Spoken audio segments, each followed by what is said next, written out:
Parents, are you lying awake at night worried about sending your child with ADHD or SPD back to school? You're dreading the phone calls from teachers about focus issues, the meltdowns over the homework, or watching your child who's brilliant struggle in an environment that just doesn't seem to be designed for how their brain works.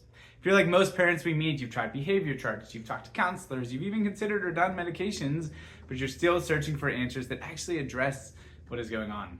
I've got a sad statistic that every parent should be alarmed by.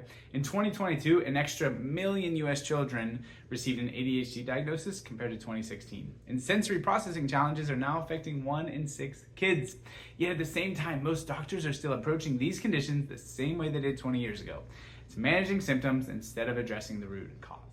The good news is there is a completely different approach that's helping kids not just survive the school year, but actually thrive. So that's what this video is for. That's what we're going to be talking about. And what we really got to start with is understanding what's the cause. What's the trigger of some of these things? I can't help but think of some of our Thrive families and kiddos who have gone through this exact journey. Recently, we were just talking about a little boy, his name's Rowan, and his parents have seen such cool school changes. They've mentioned that the kind of teachers, the people at the school have noticed the things, and they've asked, hey, what's different about this dude? Why is he able to regulate more and focus more and even communicate in a different way?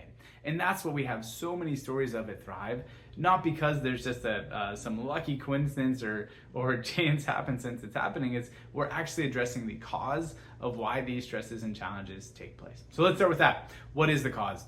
ADHD, sensory processing disorder, or SPD, those are typically rooted in an extremely overactive, extremely hyperactive nervous system.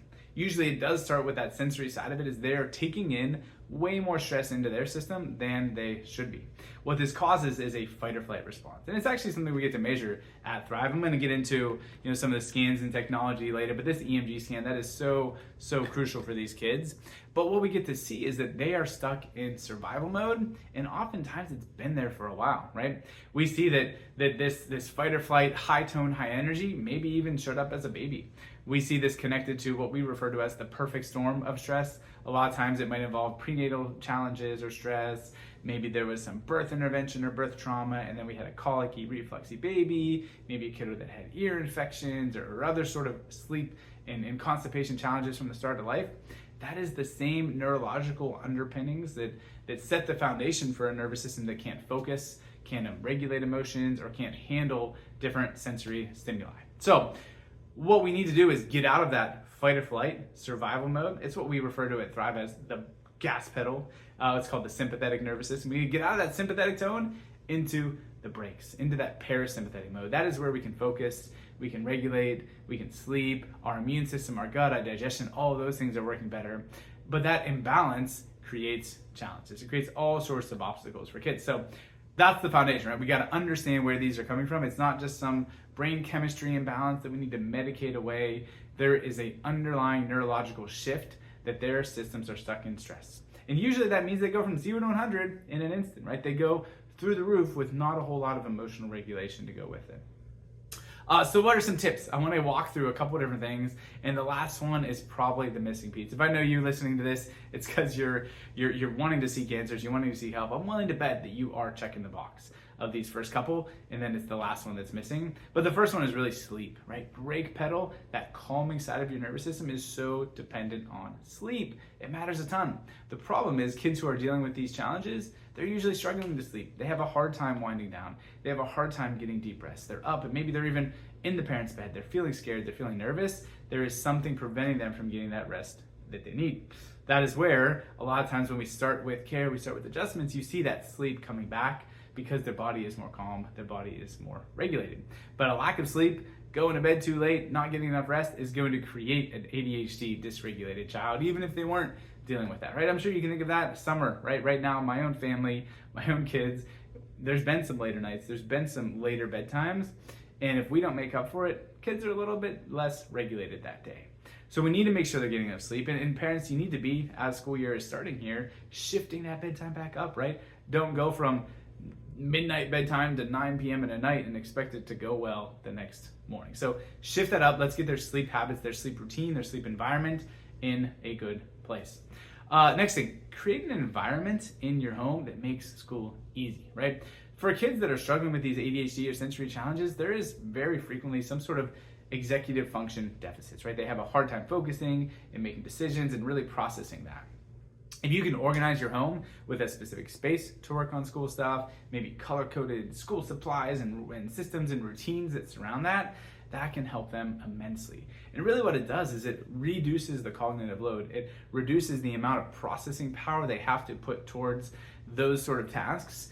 And it allows an already overstimulated and dysregulated nervous system to have a little bit more bandwidth and a little bit more mental energy to focus on learning, to focus on growth, to do what they need to do. So the more that you can remove decision-making from the environment, and parents, here's a little side note, this is for you too, right? This is for your own work setup, your own life. The more you can remove that decision-making from your own mental cognitive load and outsource it to your environment, your systems, your routines, your structures, the easier it's gonna be for your kid. So we gotta sleep, we gotta create an environment for success. Another huge one is movement. Exercise for kids can be immensely powerful. There's a book called Spark by Dr. John Rady, and he talks about this a lot, that kids with exercise can almost get the same benefits or even get the same benefits as they would get from medication. He shows some of the different studies involved with that. And this is huge for ADHD kids, especially first thing in the morning.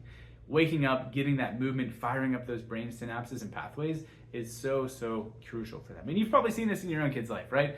The days that you don't get them outside, that you're not playing, you're not running around, it's not gonna go as well, right? They don't get to let that energy that is baked into them get out. And that's one of the things we see on scans too, is that high energy, typical ADHD pattern does do well with movement. So what about if you're doing all these things, right? Let's get to that last tip that I know you wanna hear.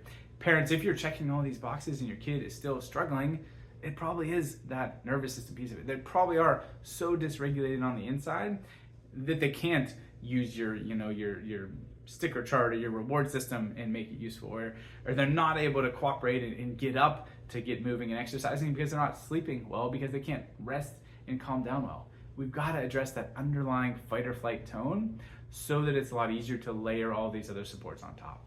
And that's where those insight scans, right, that technology that we mentioned, that can be life-changing in figuring out what is going on, right, where is this coming from, and then having a game plan to undo that stress and get that kid headed in a different direction.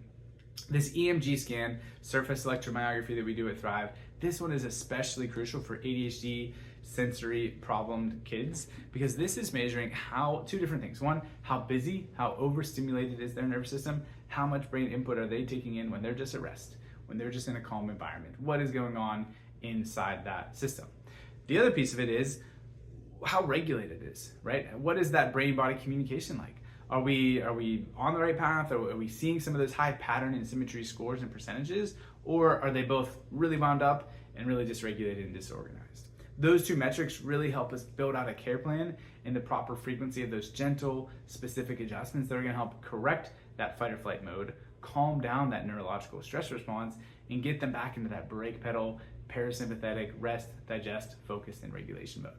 That is the whole goal of an adjustment, right? If I had to simplify what we do, the adjustment pumps the brakes. But I should clarify, it's the adjustment with that pediatric specific, neurologically focused framework, right? The PX Docs network. If you haven't come across that information, absolutely look up the PX Docs directory and follow those channels, because there's so much great information there. But from that framework, from that group of practices who are working with kids who have these challenges, that's what you're gonna find is there's a sequence of adjustment patterns that helps unwind that stress for a kid to allow them to get back into a calming place and really maximize their own potential, right? Whatever that looks like for a kid, because we're not trying to change kids. I don't think they're broken. I don't think there's some deficit that they have. There's probably just some of that underlying stress that is making it way too hard to focus and to regulate it, and it's just making an uphill battle for you guys as parents. So that's what we are here for. And through the rest of August, we're doing a special back to school promotion and offer. If you're seeing this here, within the next couple of weeks that I'm recording it, through the end of August, we are doing this new patient scan that is typically $150 for any new patients for only $75 for kids who are looking for help with these struggles, with ADHD, with sensory challenges. So if you've been thinking about that, if you're looking for a chance to support your kids' own innate intelligence and potential, please reach out and let us be a part of that. Let's do those scans. Let's find out how they're functioning and see what that looks like to get them headed in a direction that is going to help them thrive.